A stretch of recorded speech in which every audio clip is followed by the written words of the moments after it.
Okay. Uh, um, oh, I didn't have time to look this up. I wrote down, but I wanted to mention again because this is the time of the quarter when I sometimes start to get questions about this, about the metaphysics exercise grading scale. Um, that I just want to remind you, number one, if your total score is not zero, then you're almost certainly not failing that part of the grade. Even if you've only got one right, it's you're probably passing.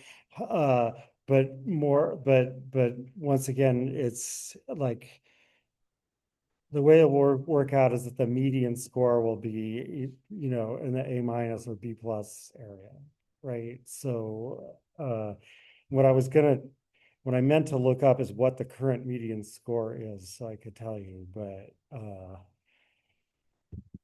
um, but it's, uh, typically typically no one gets a perfect score. and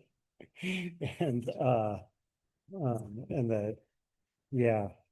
Um so I keep meaning to, I don't know if it's good or bad. If it would be good or bad. It would definitely be better for me and easier to make it automatic. So I would just like say, okay, the so and so percentile will always be the division between grade X and grade Y, but instead I end up kind of like looking at the graph and deciding where it divides naturally. And that's probably stupid because that's probably just an artifact of something or other. That's like when I see little. Anyway, so I'm just saying that because, if like if you see that your score is 50%, that don't panic and say I'm failing. Even and I think maybe even Canvas will say that your grade is F, but the Canvas, I don't use Canvas to grade at all. Just disregard whatever it says about grades. All right. Um, okay, other questions about that? Okay, then I'm gonna start talking about well, actually, I'm gonna say one thing about the third meditation and then go into the fourth meditation. Actually, I'm gonna say just one sentence about the third meditation. All right. So the third meditation ended with God is not a deceiver, and everything depends on God for its continued existence. So um so in other words, there isn't something that exists we could say, oh, but that's not God's fault, because nothing could exist for an instant without God conserving it. Right. So then the question is, wait, then how could I ever be wrong about anything? Um, and remember, that was actually the objection to the God is not a deceiver argument in the first meditation, right? That is, when the meditator first said, well, there's a reason to doubt even things that seem really clear, like 2 + 3 = 5, because, you know, one of my old opinions is that I was created by this omnipotent being. Couldn't he have made me think that 2 + 3 = 5 when it really isn't? And um, and then, the answering voice said, well, but wait, part of that old opinion was that God is supremely good. God wouldn't do that to me. And the answer was, uh, but wait, if that works, then it should prove that God will never let you go wrong about anything. And uh, meditator knows she's gone wrong about something. Again, because the old opinions were inconsistent. So um, So that was just left as an objection in the first meditation. Now, if we want to go forward, we have to actually answer it. We have to explain. I mean, well, really, uh, um,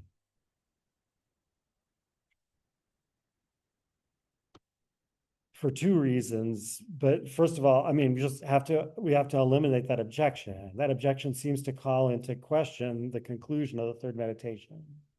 So it has to be answered. Um, but also, as I'll discuss more at length, we're going to need a specific type of answer to it in order to go on and use the third meditation conclusion to prove anything else. So as I said at the end last time, um, um, this this situation is basically typical after a cosmological proof of the existence of God, that it leads straight to what's known as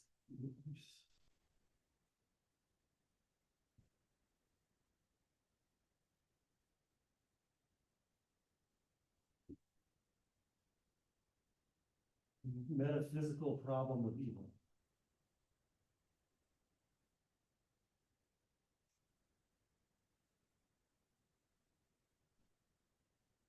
Um, I mean, it's the metaphysical problem of evil. So, I mean, evil here, um, like evil in English used to mean bad.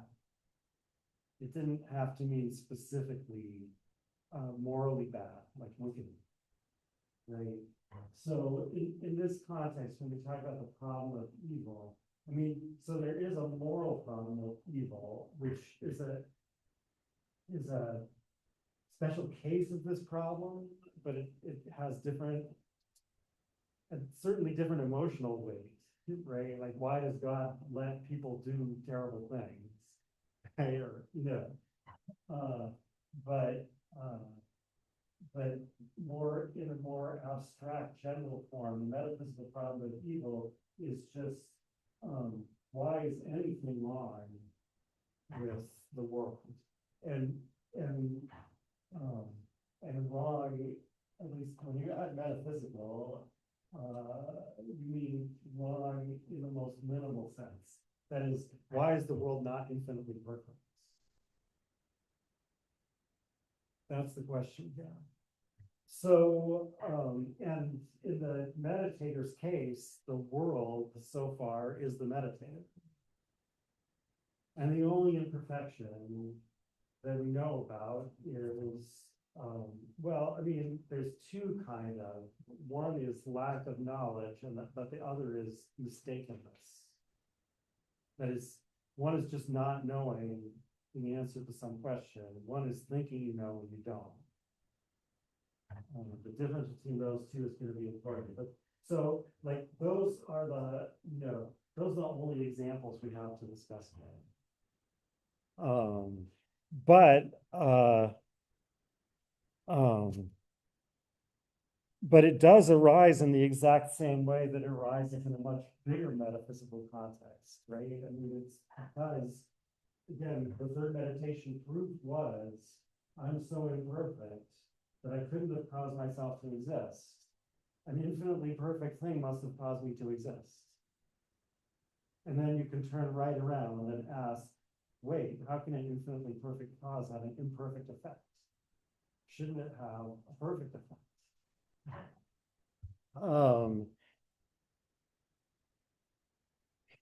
And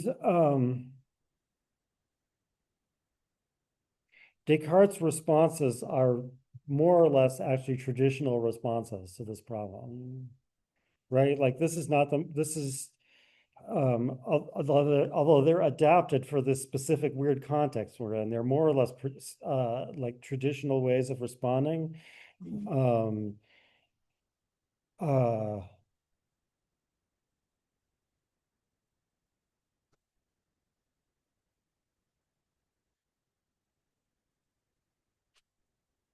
um, However, and this is what I was starting to hint at before, there is a special there's a special need for a certain type of solution, because so what are we going to use the third meditation conclusion?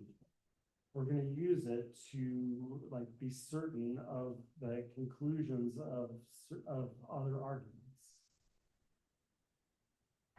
right? Because like, at least to begin with, like, we're gonna go back and answer that doubt. That, well, I can't imagine or conceive that 2 plus 3 could be anything other than 5, but who knows, maybe a deceiver is making me think it. So, so we want to use it to put that doubt to rest. And for that purpose, we need not just a general explanation of how I can ever go wrong, but we need a specific characterization of the kind of case where I can go wrong. Right? Because otherwise, if we just say, yeah, it's consistent with God not being a deceiver that I sometimes go wrong about something, then when I turn to any particular thing, like 2 plus 3 equals 5, I'm going to be left wondering, well, is this one of those cases? Um, right? So that God is not a deceiver argument won't be good for anything unless I have not just a general response to this, but like a specific categorization um, of judgments into ones where I couldn't go wrong if God is not a deceiver, and other ones where even if God is a deceiver, I can still go wrong.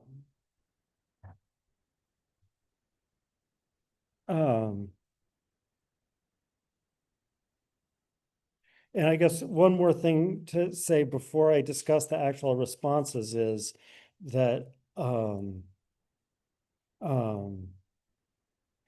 because we need to resolve that in order to go on at all.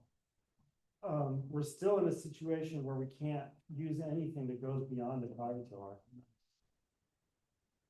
right? Like we still can't draw any new conclusions because even though we know God is a deceiver, we still don't know whether those new conclusions could be wrong and God not be a deceiver until we solve this problem. So this still has to be kind of like just unpacking what we already know from the cogito argument.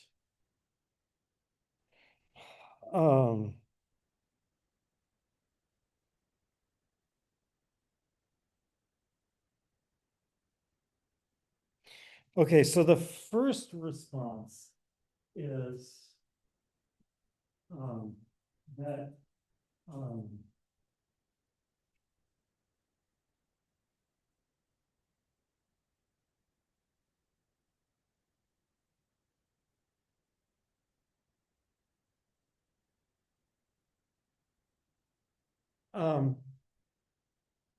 evil, that is imperfection, is a mere negation, that is, it's nothing.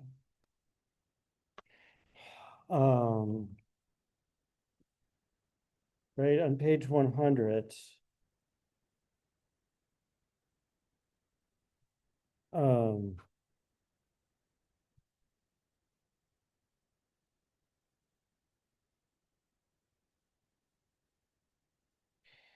I understand then that error as such is not something real which depends on God, but merely a defect.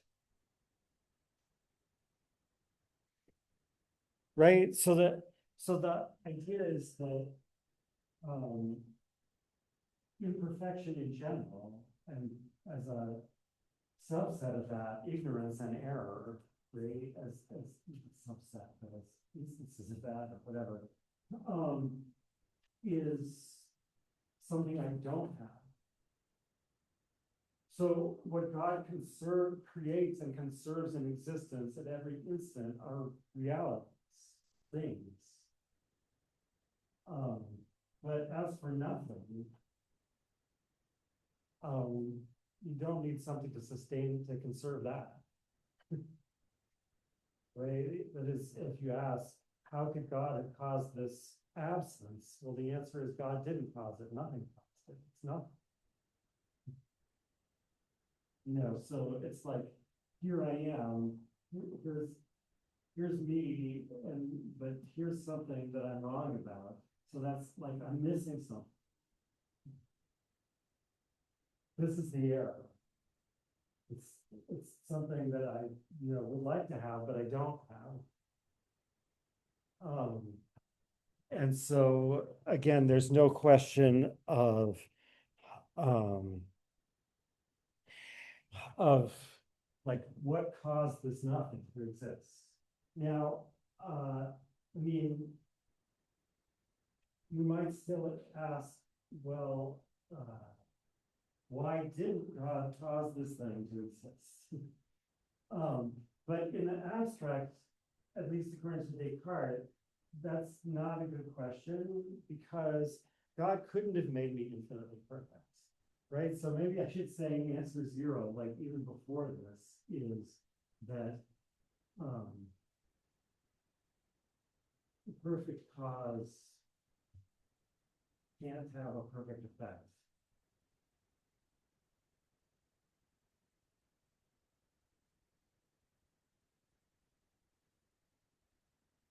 Why not? Well, being an effect is an imperfection, right? That is, being an effect of something else is an imperfection. It means like not being sufficient to cause yourself to exist, depending on something else, right? So the whole idea of a perfect effect is a contradiction in terms. So if a perfect cause has any effect, it will have to be an imperfect effect. Um, um, so so the effect, whatever it is not gonna be infinitely perfect. It's gonna have at least one imperfection. And then again, if you ask, well, what's the cause of this imperfection? The answer is nothing. Yeah. Can the cause be perfect? I see what you're saying. Yeah, you could turn this around the other way. I mean, that is, you could turn this into a proof that a perfect cause can't have any effects outside itself, which is exactly what Spinoza's going to conclude. Right. So, uh, um, the, uh, but the whole tradition, going back to Plato, like thinks they understand this. And I'll say more about the details, but it essentially has to do with that thing about eminent being, right? The way a perfect effect can have an imperfect cause. I'll say more about it because Descartes' final and longest and response is gonna rely on the details, right? But that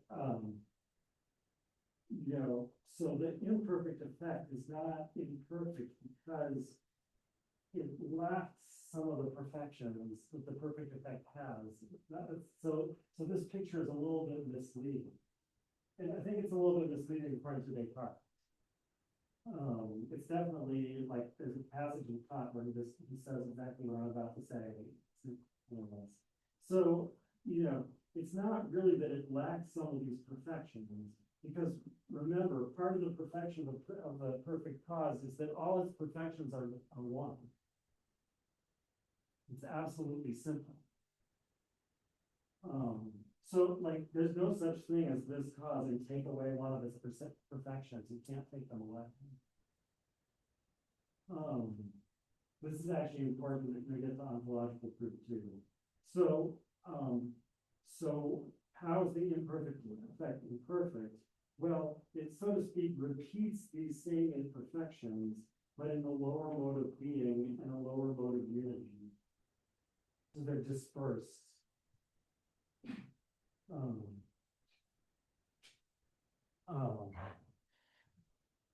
Yeah, and essentially, like one of the main moves near the beginning of Spinoza's ethics is, without saying it explicitly, to reject the whole idea of eminent being. So we'll get to that soon because we'll get to Spinoza soon. But right now we're still on Descartes. All right, so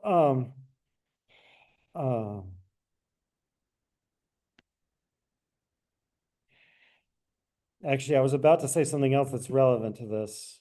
Um,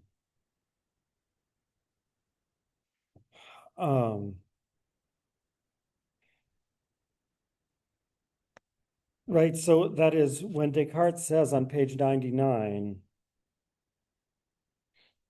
or the meditator says, I realize that I am, as it were, something intermediate between God and nothingness, or between supreme being and non-being. I mean, if you understand that cumulative, right, that there's like a bunch of perfections that you can have, and I have some of them, God has all of them, then you wouldn't really arrive at a correct concept of God that way. Because again, as meditator says, part of my concept of God's of infinite perfection is absolute simplicity.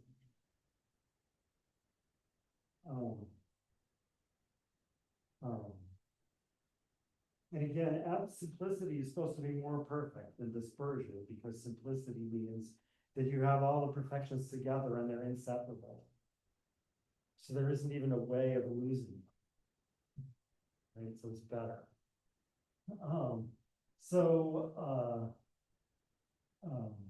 And you know, but moreover, I think you can see it even more easily than that, than like, you know, so in addition to an understanding and a will, I have like senses and imagination. I have, you know, digestion. Right? Like, does God have infinitely perfect versions of those? And I think the answer, you know, does God have an infinitely big body or something like that? An infinitely long nose, or right? I mean, so that is, if you take it literally and try to say that every perfection that finite things had, God has the same one, only infinitely more, you get absurd conclusions. So it really, like, I mean, again, unless you're Spinoza and you say God does have an infinitely, or he is an infinitely big body, so to speak, sort of. So, yeah, so,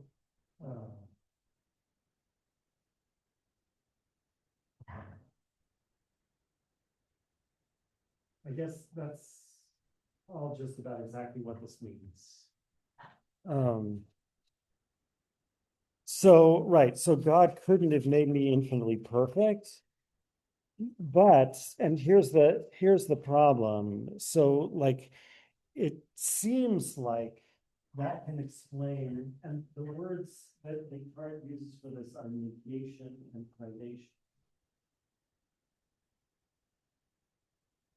And I mean, I'm not sure how far back that goes, but he says elsewhere, or he says, I think in the French translation, it says that these are scholastic terms.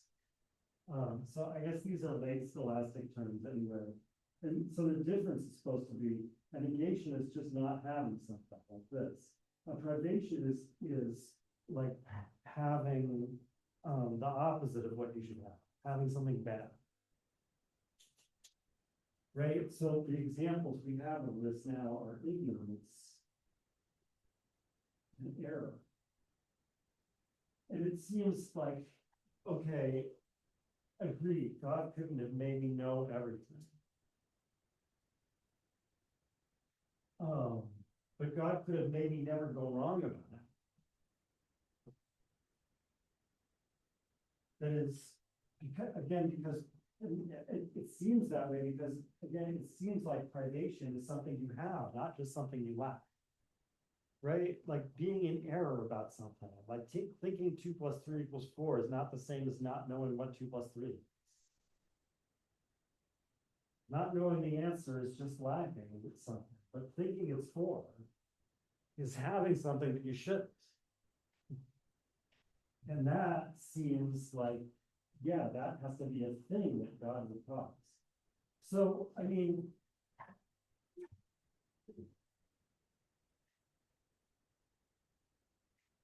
um,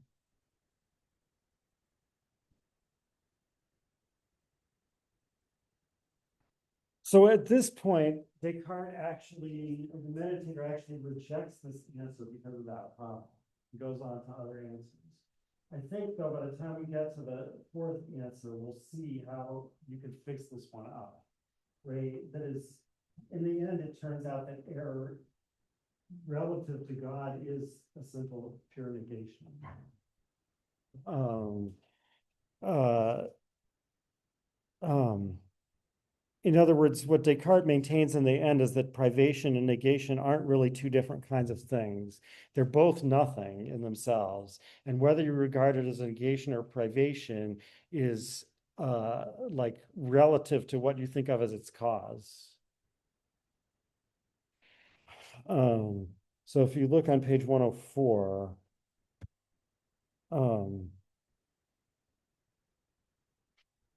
so it starts at the bottom of page 103.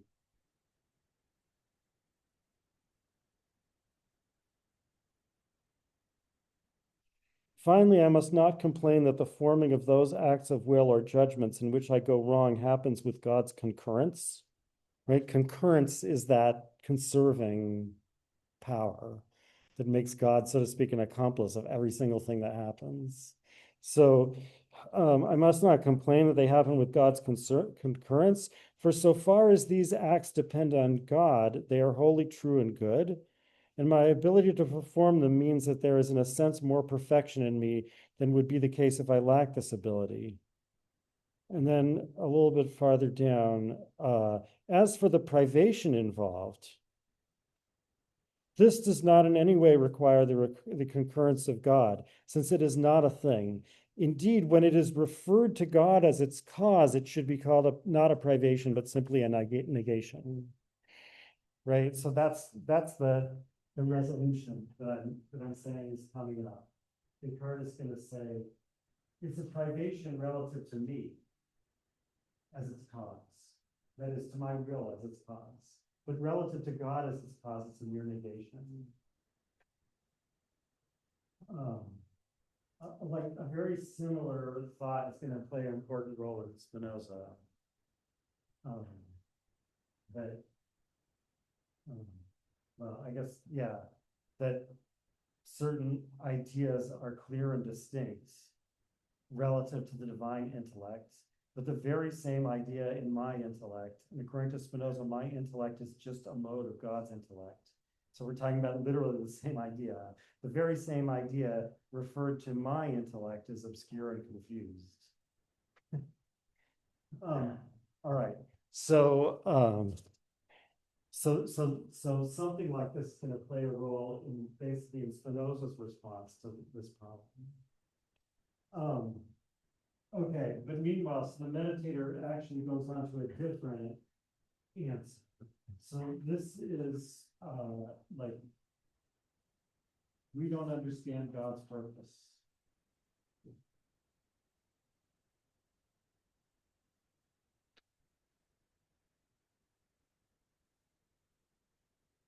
And so I should say, I mean, as I said, this is a very traditional answer to the problem of evil.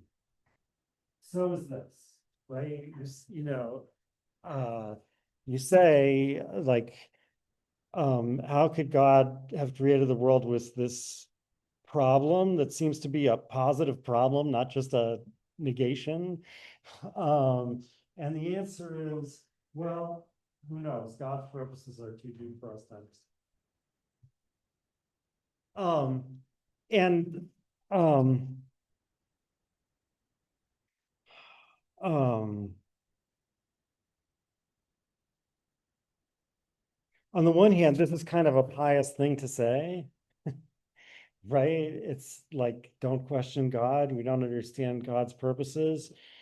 Um, uh, on the other hand, if you should pay attention to what Descartes actually uses it for in context.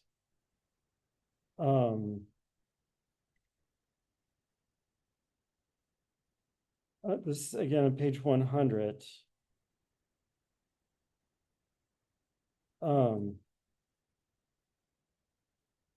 And for this reason alone, I consider the customary search for final causes to be totally useless in physics. there is considerable rashness in thinking myself capable of investigating the impenetrable purposes of God.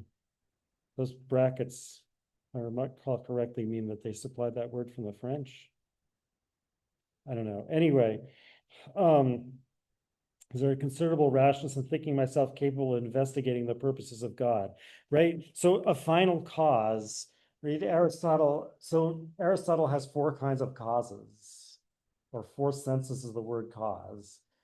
The one that's most similar to what we usually now mean by cause is the efficient cause, right? The efficient cause is what makes something exist or makes something happen. Although usually Aristotelians are thinking about causes that make something exist more than causes that make something happen. But anyway, right? So like the efficient cause of this table is whoever, I guess whatever made the table. Right? Like I guess it was probably made by a machine. I'm not sure. Probably it was made by a machine, or the parts were, and then someone assembled it. Or I don't know. Anyway, like whatever made this table is the efficient cause. But the final cause is an explanation for why this exists in terms of its purpose. So I might say the final cause of the table is like to be able to put things. That's the final cause. And so, like traditionally in Aristotelian physics, actually most of the interest is in the final causes, right? Like, you know, um, why does the mouse have such and such properties? So it can reproduce and digest and, you know, keep itself alive and produce more of its species, right? Those are all final causes. And Descartes is using this pious thing just by the way here, right? Like this isn't the point of the argument in context. He's just slipping this in that by the way, from this like pious sounding principle, it follows that that final causes should be banished from physics, from natural science, right? Everything should be explained in terms of its efficient cause. Because because the argument is when you bring in the final cause, you're basically asking, I mean, in the case of the table, I guess you could say, this is why it's limited to physics or to natural things, this problem. In the case of artificial things, well, we know they were made by someone who actually had a purpose in mind before they made it. So the purpose is pretty relevant. But in the case of a mouse, who had the purpose in mind before it was made? And the only answer is God, right? And then Descartes will say, but you don't understand God's purpose. So leave that out. Right? So this is actually a defense of modern science against like theological considerations that might interfere with it.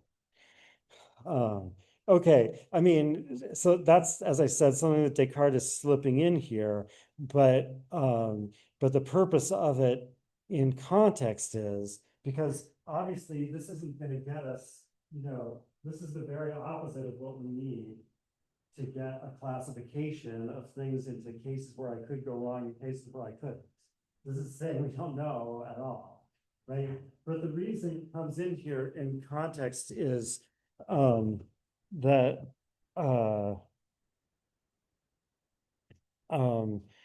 as the meditator says right away, and there is no call to doubt his existence if I happen to find that there are other instances where I do not grasp why or how certain things were made by him. That is, this answer is supposed to be sufficient. Remember, I said like one reason you need to solve this problem is because otherwise, it looks like the third meditation conclusion might be in doubt. We have to eliminate this as an objection. And the meditator is saying, this is enough to eliminate it as an objection because it says, well, the conclusion of the third meditation proof is clear and distinct. Or maybe perhaps even better than clear and distinct. Right? But anyway, we're absolutely certain about the conclusion to the third meditation. So if someone comes along and says, but hold on, how can you explain this? The answer at this stage can be, well, I can't explain that. But that's no objection to this thing that I'm absolutely certain is true. The fact that I can't explain something else. Especially because, again, like, I shouldn't expect to be able to explain everything that God does. Does that make sense? Some people are kind of frowning about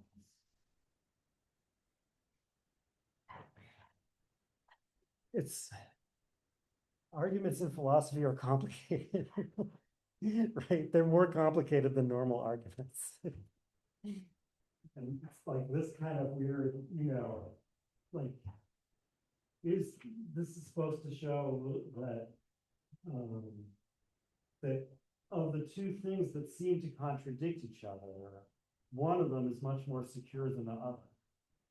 In fact, is absolutely secure. It's beyond doubt, right? And therefore, the other one, no matter how strange it is, can't function as an objection.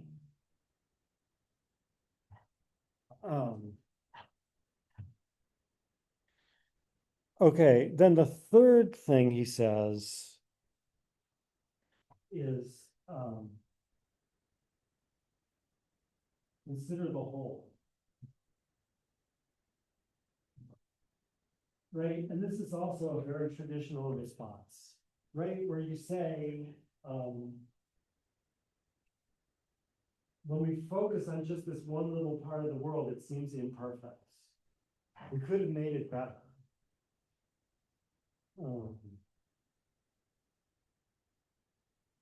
Alfonso the 10th, I don't know, the one who was called El Sabio, Alfonso the Wise, King of Spain, said that, and he was an expert in astronomy. And he said that if God had consulted him before he created the world, he would have had some good suggestions. So, right. So, like, just looking at this one thing, because he was thinking about this Ptolemaic system, which was all, inconsistent and weird by that time. Right. So anyway, if you consider just this one thing, you can see, yeah, that could have been better. But, God didn't make just that one thing by itself. God made the whole world. And are you sure that the whole world would be better if we made this one part better? And the answer might be no, right? Like, the world needs different kinds of parts to have the perfection that it has. As the meditator says at some point, like, I can't complain that if I'm not the best, right? I mean, if God had to make better parts and worse parts, I can't complain that like, someone had to do the worst part. So, now,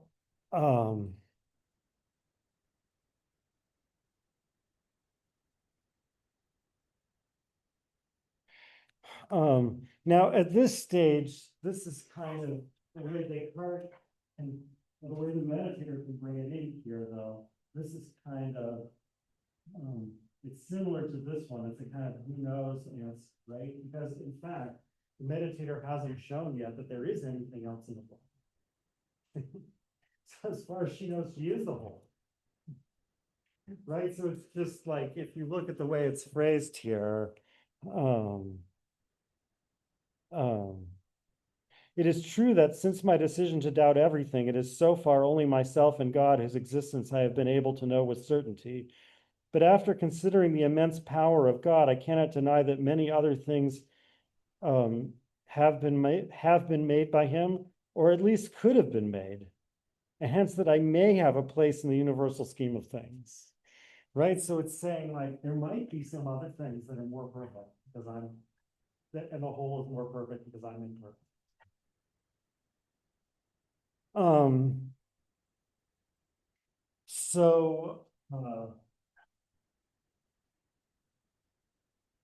this still doesn't, I mean, is this one really necessary? Why is this one here?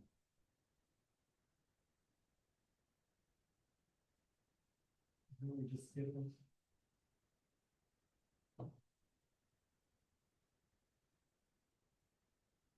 I think it's necessary because the fourth answer is gonna explain, exactly what kind of imperfect thing I am. And you still need this to back it up to explain why the world, that really makes sense.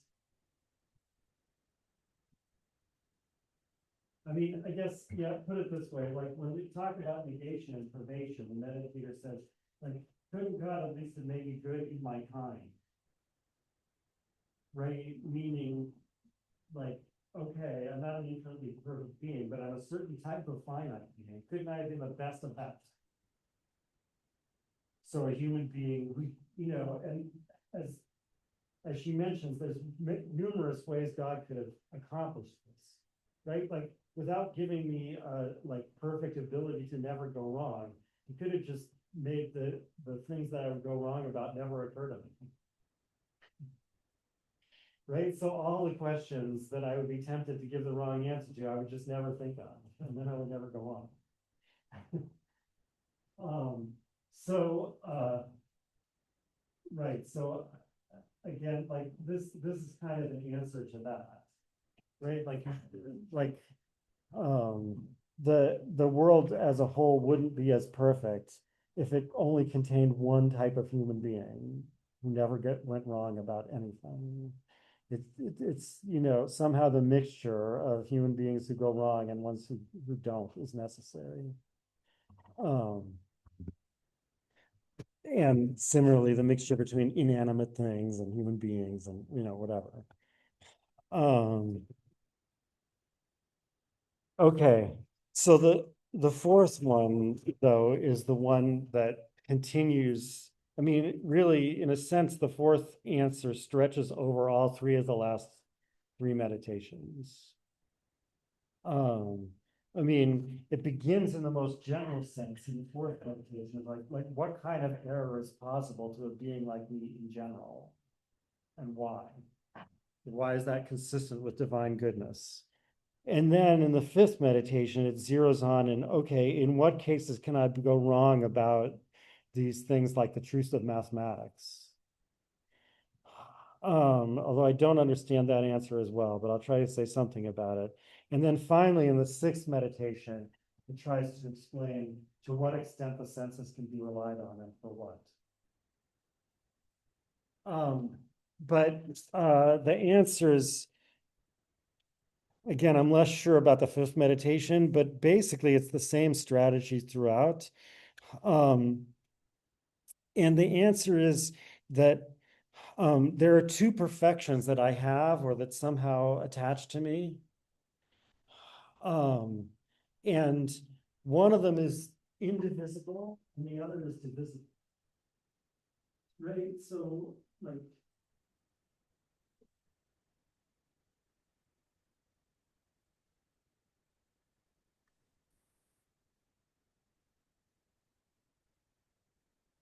this is a divisible perfection. Now, the sense of divisible and indivisible is going to change as we go on, right? Like in the sixth meditation, the divisible perfection is going to be the organization of my body, which is literally divisible into parts.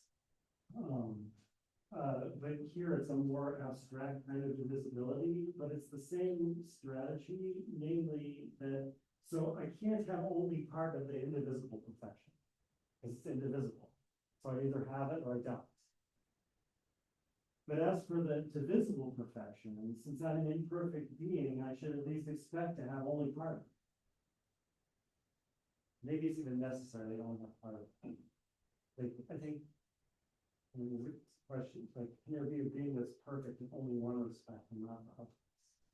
I don't know. But anyway, I should at least expect that I might have only part of the divisible perfection.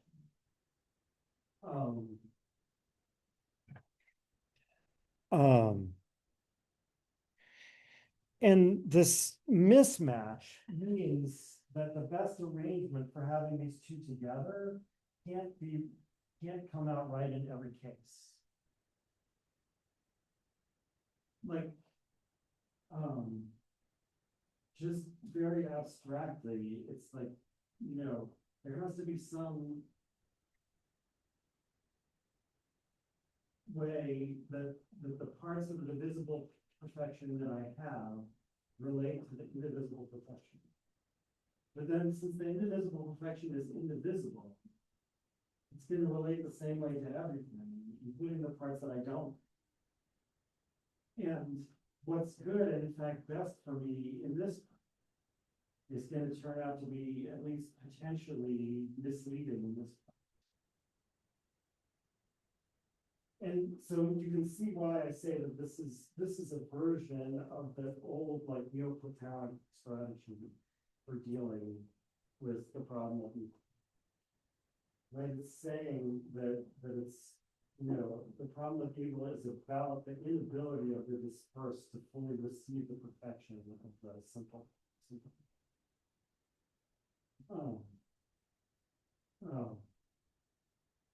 And you know, Descartes doesn't make a big deal of that. Like he doesn't call attention to the similarity in strategy that I'm talking about. He doesn't like list the whole hierarchy of things, you know, from most simple and perfect to most dispersed and least perfect. But in fact, those things are in there. So, and I assume he knows, right? It's not like a coincidence. I assume he's doing this deliberately and knows that it's, again, it's a version of a traditional response to this problem.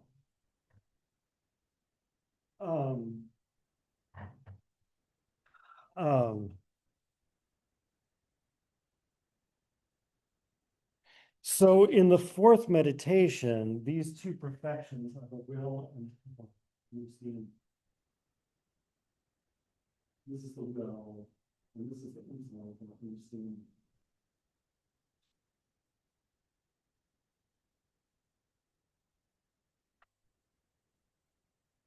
I can't remember if I said that in this class this quarter yet or not, but intellect and understanding are both basically translations of the same Latin word intellect. So that's why, like in English, actually, and in French, you'll see, and in German, you'll see this understanding or word meaning the same as understanding, sometimes used as equivalent. Right. So I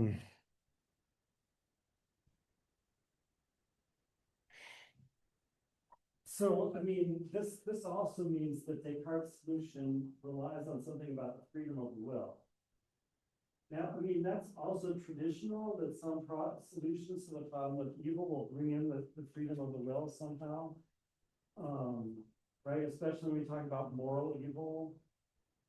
So you know, you say, well, and in outline, this is kind of what Descartes is saying, but the details are a little strange when you look at it more closely.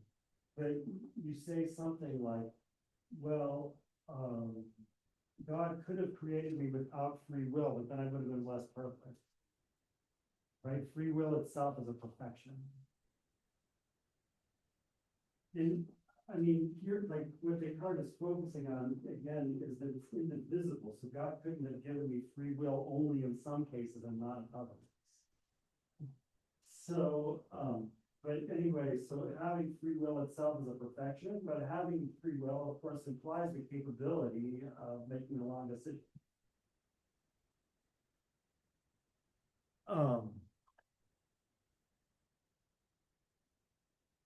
Well, maybe I shouldn't say, of course. I mean, because well,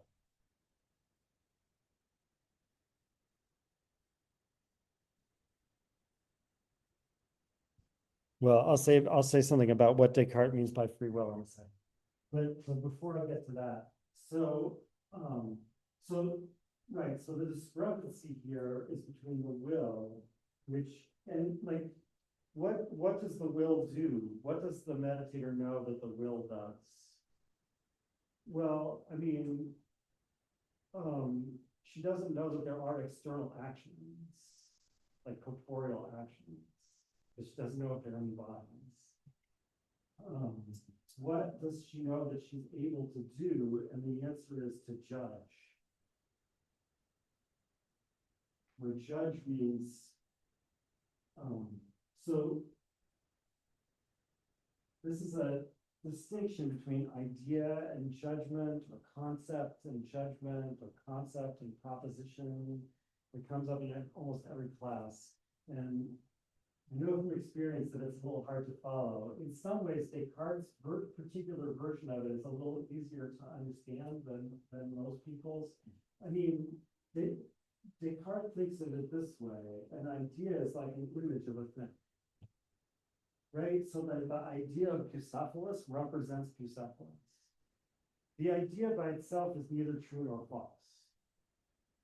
I mean, he does say there's a secondary way in which you can call it true if its object is a real object, false otherwise.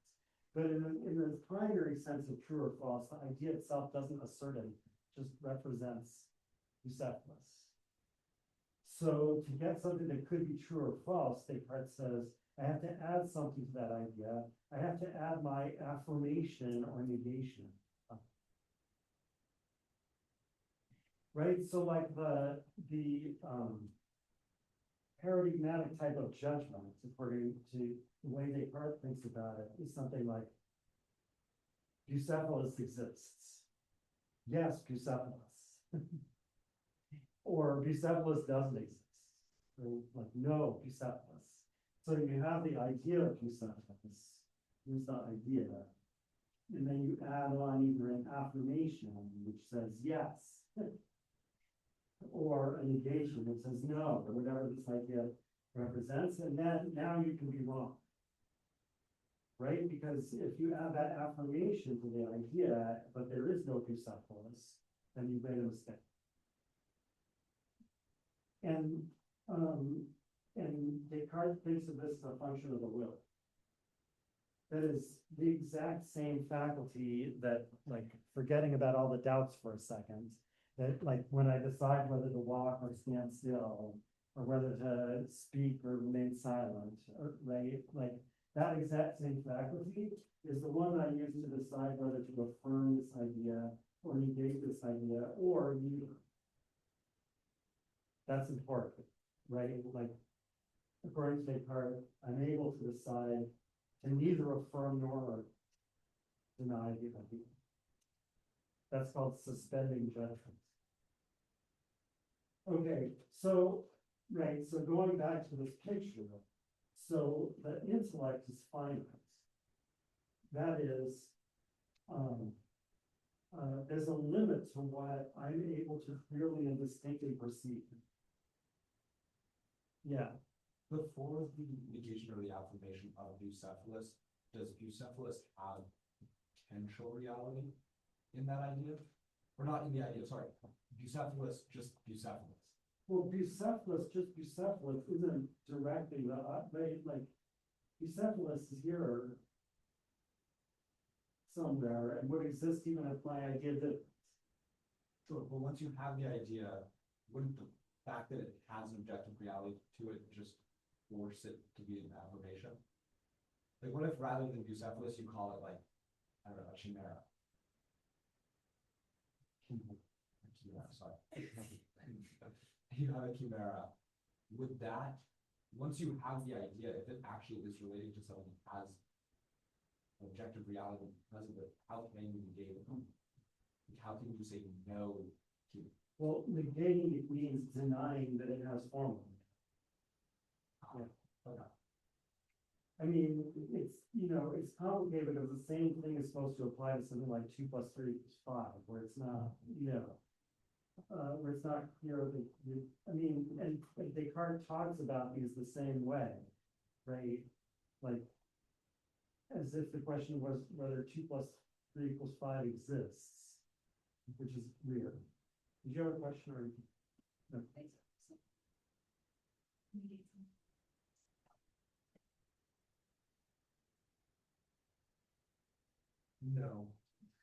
No.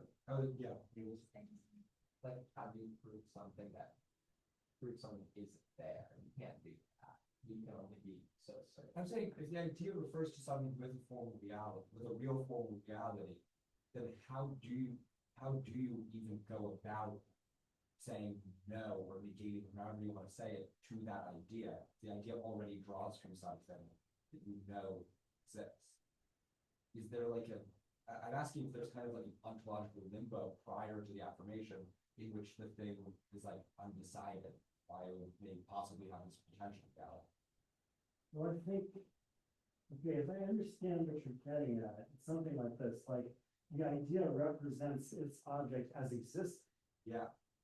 So just to have the idea at all is already, so again, that's exactly what Spinoza said. This is my answer for everything. I mean, that is what Spinoza is gonna say. But I hope you can understand why you might think otherwise, right? Where you might think, I can conceive of Bucephalus without deciding whether there actually is such. So it's true, I'm conceiving of Bucephalus as existing, but that doesn't mean I'm affirming that Bucephalus exists. But his proof of God just prior to this proves that since he has the idea and it relates to a real object, then it has to have existence, right? Oh, yeah, but that was only for that one idea, because, I mean, it's agreed that this idea must have a cause that has at least as much formal reality as the idea has objective reality. But that cause could, as far as we know, at this point, that cause could be me. Or that cause could be, as we're gonna, find out later, I think, that cause could be something malfunctioning in my body. It doesn't have to resemble Bucephalus. So, if this idea was, if the idea of an empirical thing was formed the right way, then its object should exist, because it should have been taken from but Descartes doesn't believe in that. He's not an empiricist, right? So, I mean,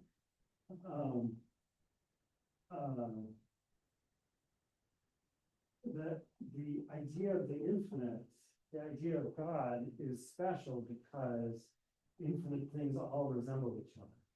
That is, there's only one of them, only one conceivable, because all the perfections are the same, right? So, and because one can't cause another one, right? So, like, that's a really special case. But in the case of Bucephalus, it's consistent with everything he says about ideas that there's no such thing as Bucephalus, right? And if I had a dream about, in my class before this, someone was talking about dreams he had of very small farm animals, and that had to be, yeah, I don't know. Anyway, so imagine that she was dreaming of a very small pig named Pigcephalus, and like, there is no Pigcephalus. But I think, Descartes is going to say the animal spirits moved around in her brain and wiggled with the nail around. And that gave rise to the idea of Pigcephalus. And that's okay, because this apparatus has the same level of formal reality as Pigcephalus would have if there were Pigcephalus. All right. What am I doing here? Okay.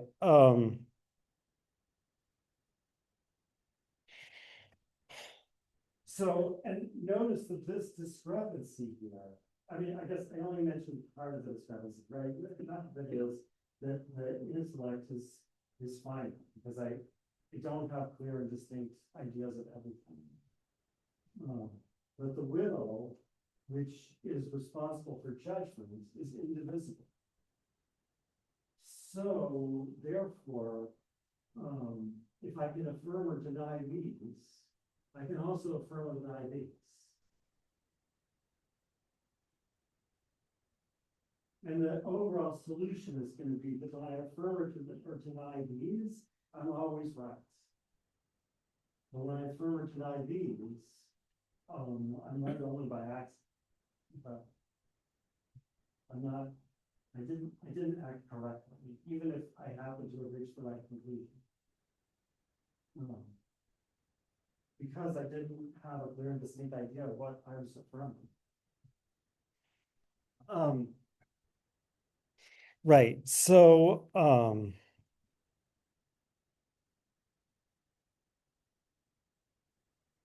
and I mean, it's worth noticing that this discrepancy between the finitude of the intellect and the infinity and indivisibility of the will is the same discrepancy as was used in the third meditation and in the cognitor.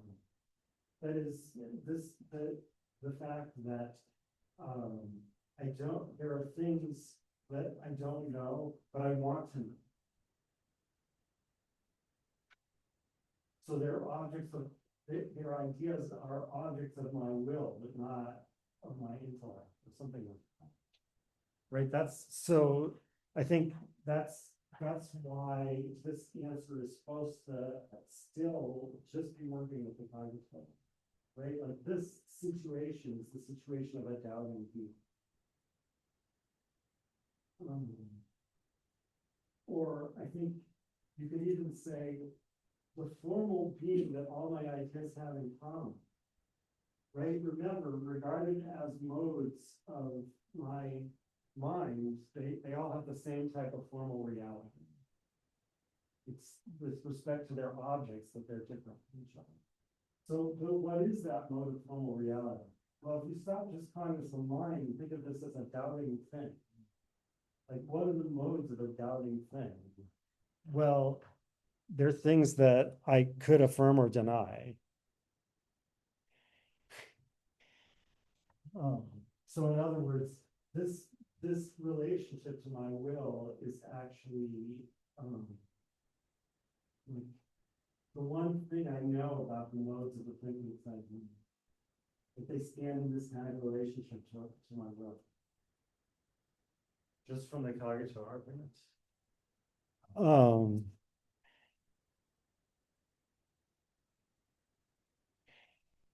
Now, are there more questions? There were good questions before, so maybe I shouldn't stop it. Oh, yes. It's better come to, we should expect this because understanding. Yeah, I mean, or because God is infinitely different from us, just generally speaking, but yeah. In fact, when he's more careful, I assigned this part of the principle, or no, it's from the objections and replies where he says this, that strictly speaking, no perfections of finite things apply univocally to God. And that's also very, very traditional thing to say, right? So that when we say God has an infinite intellect and I have a finite intellect, we're using the word intellect in two different senses. Yeah. But what I was wondering based on this question meditation was so we're saying that God's still burning, but the issues are in the same I'm curious if how is God still kind of created us all and should I would argue against this, I think, because I think a good common in this case. Well, I think, that was the same, yeah, that was. So, I mean, yes, that's a very good question. I think another version of it already came up, right? It's basically, isn't this a proof that God couldn't have created anything?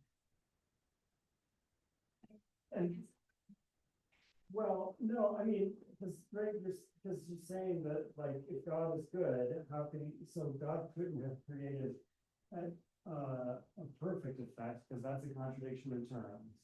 But therefore, if he created anything, it would have to be an imperfect. Doesn't that mean God shouldn't create anything? How do you just prove that the world doesn't exist?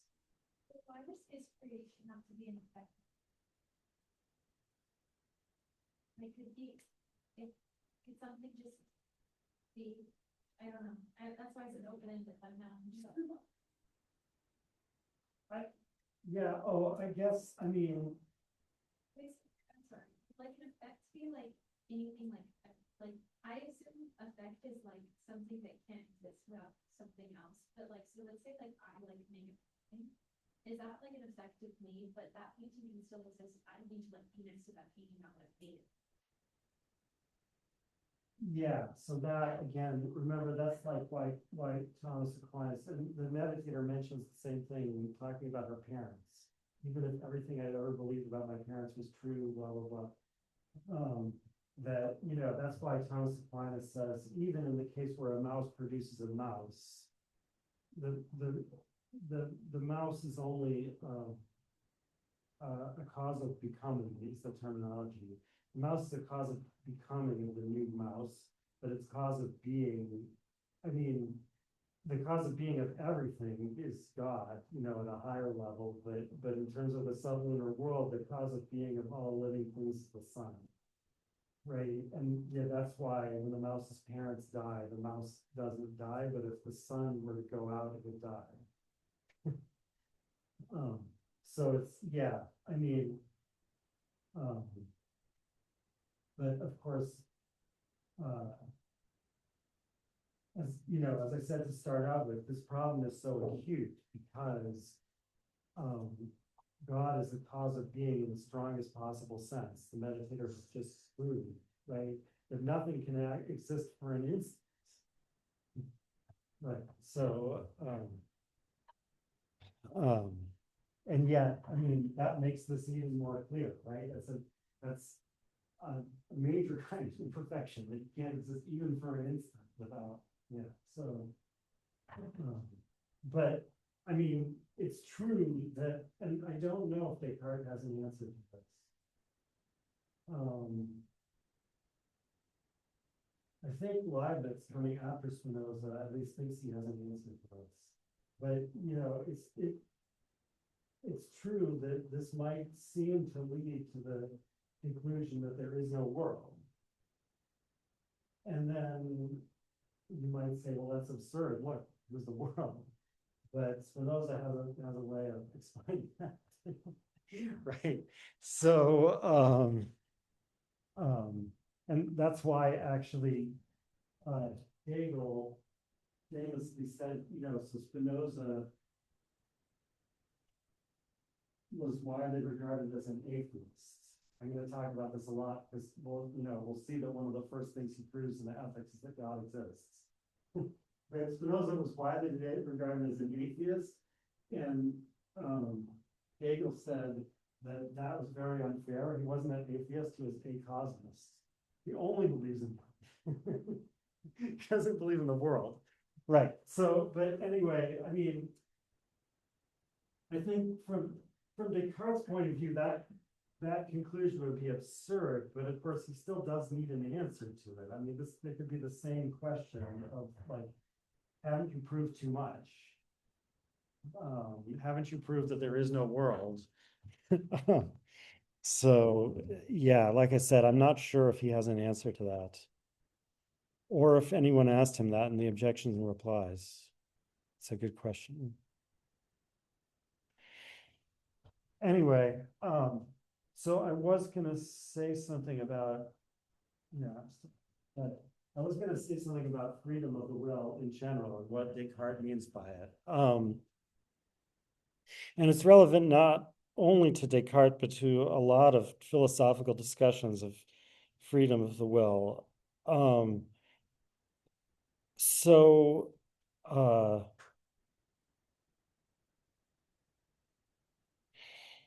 what is freedom actually? Now, like, I mean, you can't talk about the philosophical problems about freedom of the will without running into really strange puzzles about what you mean by that. I mean,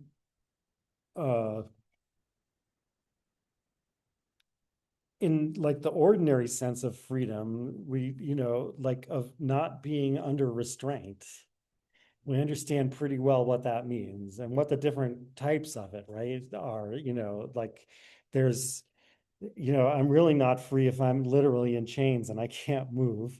But, as Hobbes puts it, there's like, in a commonwealth, there's invisible chains of rewards and punishments, mostly punishments.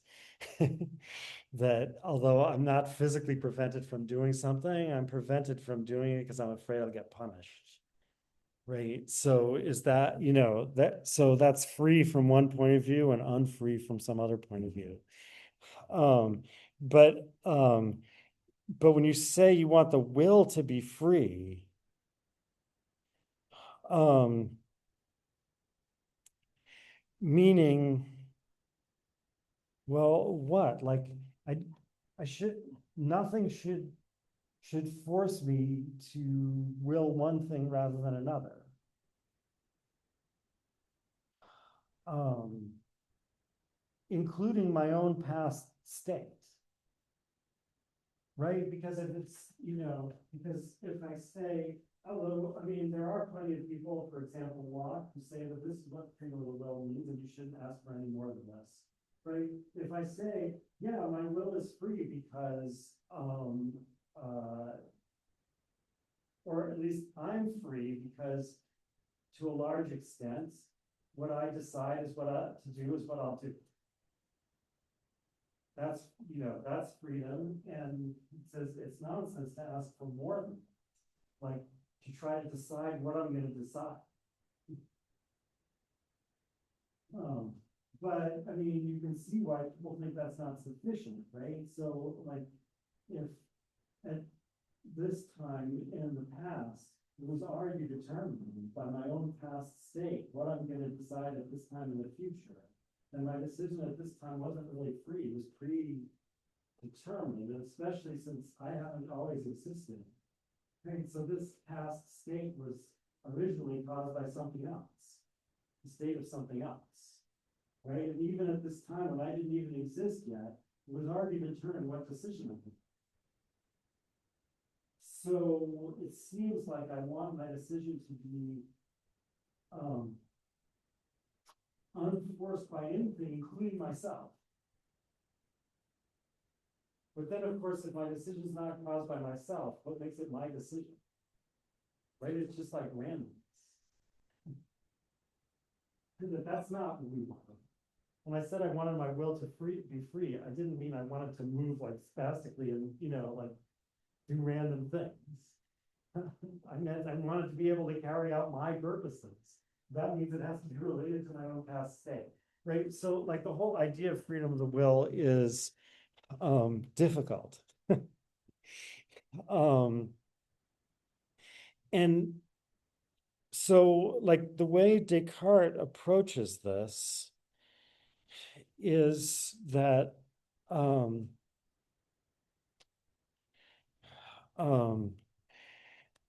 and you can see this, some details of this again in the passage from the objections and replies that I assigned. That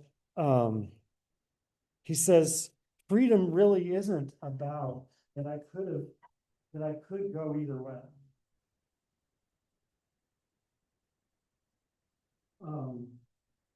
In particular, he says, when I clearly and distinctly see which way I should go, and in this context, this means which way I should judge, right? Like whether I should affirm or deny. But in a, once we get the body back, it will also apply to things I'm going to do or whatever, right? But so when I clearly and distinctly perceive which way I should go, freedom consists in doing what I clearly and distinctly perceive I should do.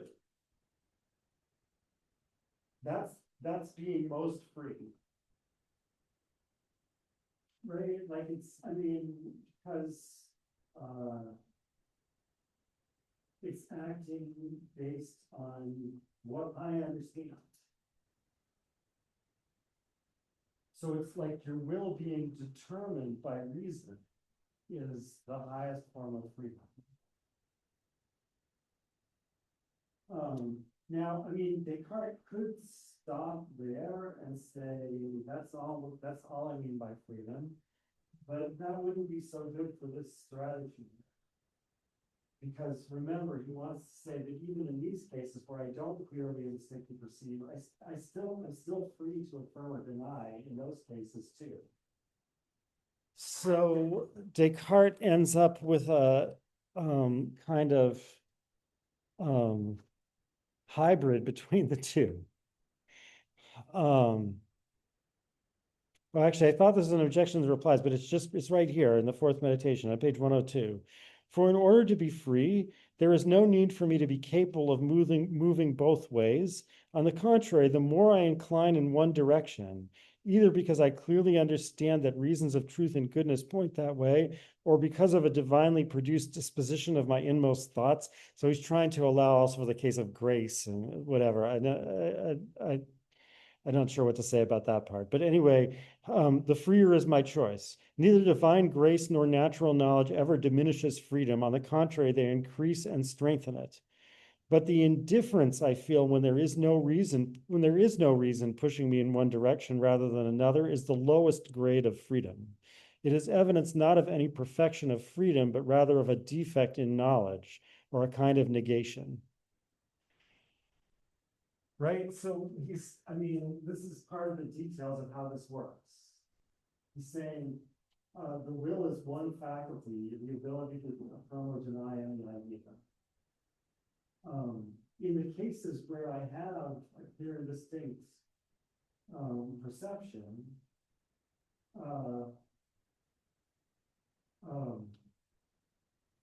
that means that I have the highest form of freedom, which is the freedom to choose correctly according to my clear and distinct perception. I mean, you wouldn't want the freedom to decide against your clear and distinct perception. Right? That's like wanting kind of insanity, right? Like you would want the freedom to be convinced that this is the right thing to do and instead do something else. So Descartes says that's not properly called freedom. But on the other hand, because the will is indivisible, it still also has this kind of lower degree of freedom with regard to these things. And that lower degree of freedom, he says, is not really an added perfection of the will. I mean, it's just all the same perfection in the will, basically. That lower degree of freedom is a defect in the intellect. It means the thing that I could use to be free in the higher sense is missing. And so I can't be free in the higher sense, only the lower sense. And, and this is also why it's going to be, although it's privation with respect to me, it's a mere negation with respect to God. It's privation with respect to me because it's my will that affirms or denies when it shouldn't. What we should do in these cases is suspend judgment. Right? If we don't clearly or distinctly perceive either way, we should refrain from judgment. In the case of practice, of course, it's going to be different. So again, that's going to turn out not to be just part of a temporary morality. Right? In the case, but it's like, if I'm not sure whether to go this direction or this direction, that doesn't mean I should stand still. But in the case of opinion, for judgment, yeah, if I don't clearly distinctly perceive, I should not judge at all. But I have the ability, because it's this one indivisible perfection, I have the ability to affirm or deny in these cases. If I do, from my point of view, that's a privation because my will has acted when it shouldn't. But from God's point of view, it's just a negation because all God did was not create the thing that would have guided me aright.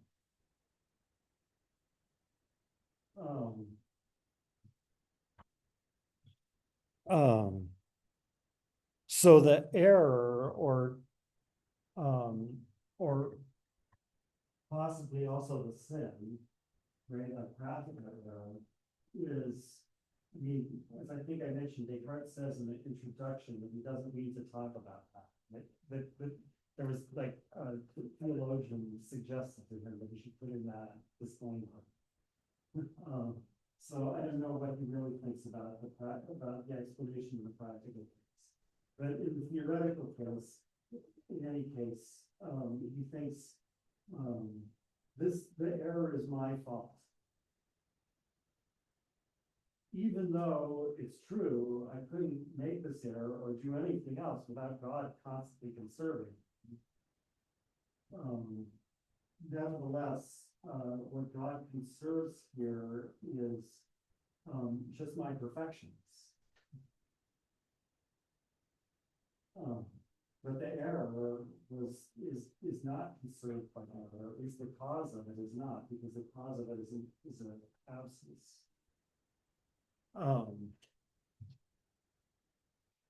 So anyway, like this means that Descartes thinks that in part the higher form of freedom is acting determined by my own reason, but he also believes in this kind of freedom which is acting for no reason at all. But he thinks, and I hope I made this plausible when I talked about it before, that's not a very good kind of freedom. But that's not what we really want when we say we want to be free, to be able to act for no reason at all. I want to be able to act for my own reasons, and that's what happens here.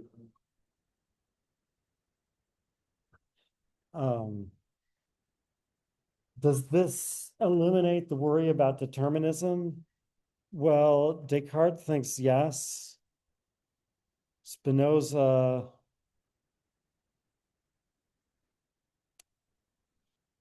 tricky.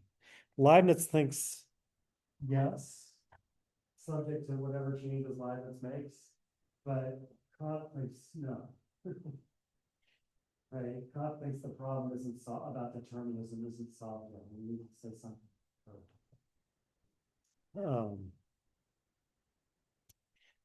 Um,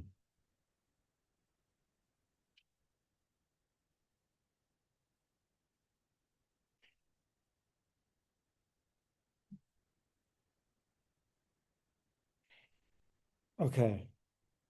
I think I finished saying almost everything I wanted to about the fourth meditation, which is good because it gives me a few minutes to talk about the fifth meditation. So, I mean, once again, like, and when I first started teaching this course, I didn't understand this yet. It's something that I've gradually come to understand over the years, that the fifth meditation is not really about the ontological proof of the existence of God. The ontological proof comes in, I mean, even though it's the longest part, it comes in as an aside, basically. The fifth meditation really is about, we're like, as I keep saying, we're going backwards through the doubts of the first meditation. And the fifth meditation corresponds to that part where the meditator says, well, but even if these particular sense things don't exist, how about these very universal things, which are, so to speak, the true colors out of which all my ideas are formed, right? And then she lists what they are. Uh,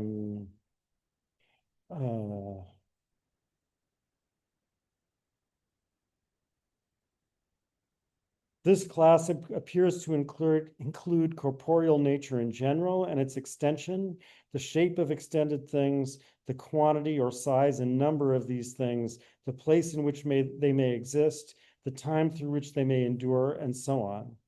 And the next sentence is, so a reasonable conclusion from this might be that physics, astronomy, medicine, and all other disciplines which depend on the study of composite things are doubtful, while arithmetic, geometry, and other subjects of this kind, which deal only with the simplest and most general things, contain something certain and indubitable, right? So at that stage, the meditator had tried to hold on to mathematics, basically. And then that's where the thing about maybe God is deceiving me came in. So now that we've resolved that in the fifth meditation, the first order of business is to bring back my certainty about mathematics.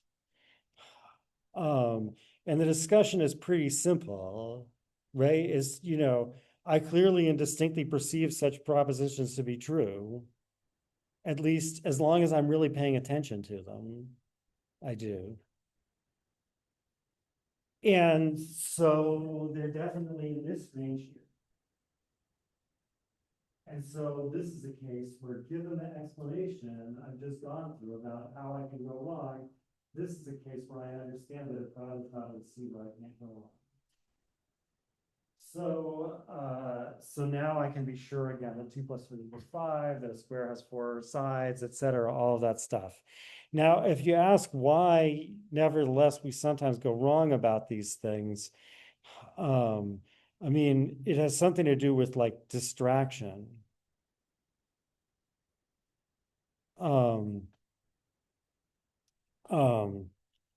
Ultimately, I think distraction by the senses is the way the meditator puts it. But I'm not going to go into detail because I do want to talk about the ontological proof, at least briefly.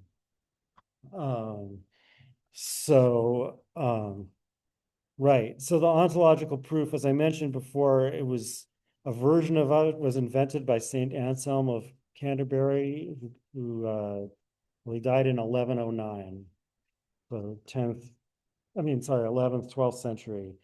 It wasn't popular after Anselm. It wasn't really popular after Descartes either, but some people have always liked it. And it comes in here because Descartes says this is a demonstration that's like a mathematical demonstration. And, Descartes says that it's similar. So, I mean, this is something that Locke and Kant and other people are going to disagree with. He says, like, it's similar to the proof that the interior angles of a triangle have to add up to 180 degrees, which Descartes says, how does the proof work? I see that it's contained in my idea of a triangle with its angles add up to 180 degrees.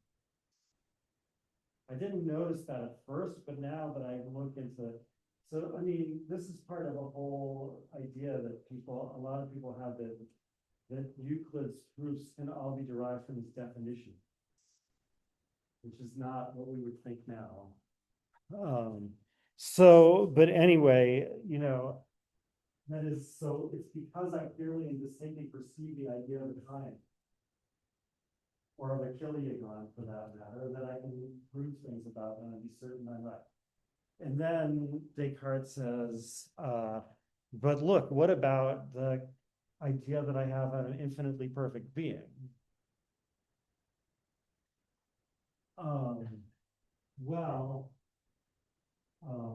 I have to be, and this relates to the question you were asking, and that question is, with the beginning of like Kant's critique of this proof, which unfortunately I won't have time to describe,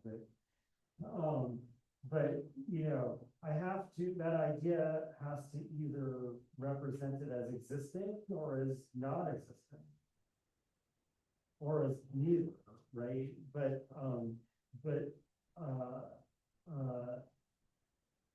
then the argument is, well, but existing is more perfect than not existing.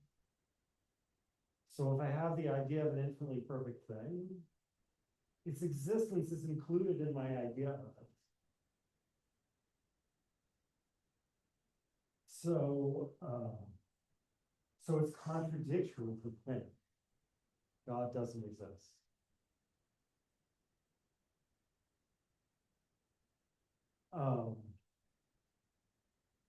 Right, this is, Anselm connects this to the verse, the fool has said in his heart there is no God. Right, understanding fool as someone who's like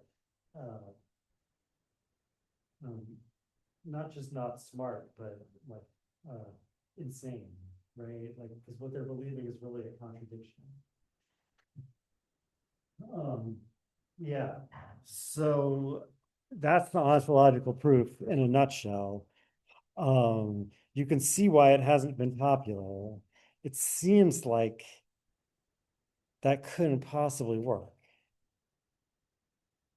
And there have been many explanations of exactly why it doesn't work.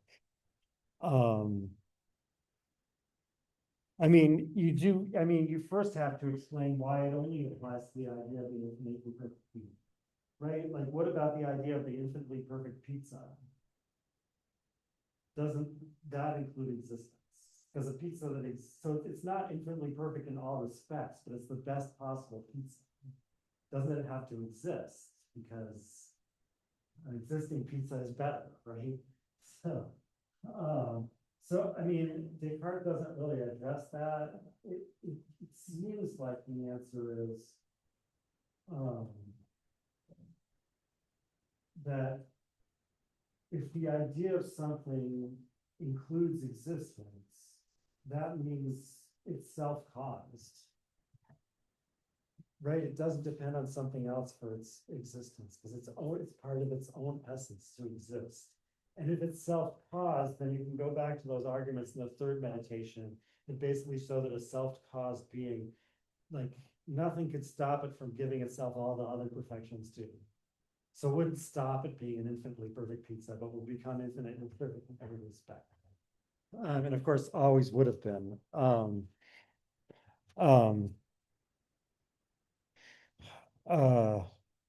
But yeah, I can just say, what Kant says about this is that existence is not a perfection. And existence can't be included in the idea or concept of anything. Right? So like the example he uses is $100 or $100 actually. It's the same word as dollar.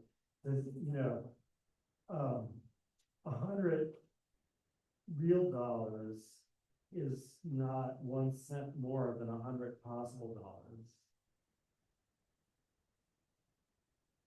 Right? Like, so he's choosing money specifically because money has a single perfection of being the quantity. Right? And he's saying that the 100 real dollars doesn't contain any more money than the 100 possible. That's not the difference between them. Right? So if I have idea of $100, I can't include existence in this.